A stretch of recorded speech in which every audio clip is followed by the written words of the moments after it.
Pogledajte ovo dole. Ovdje jedan preklop nije nešto, šta je to Panasonic? Pogledajte ovo dole. Šan do danas.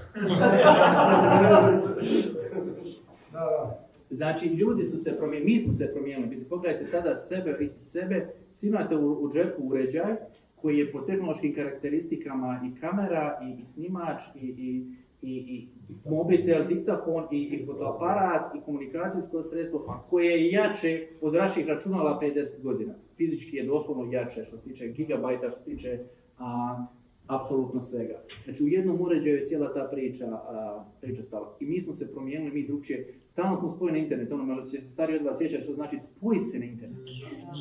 Onaj model. Pustite da je zvuk danas klincima, neće znati o čemu je riječ. Jer on je pojam spojiti, kako misliš nisi spojen. Njima je to poslije normalna stavka u njihovoj komunikaciji. Znači da su stalno online, nema spojen ili ne spojen.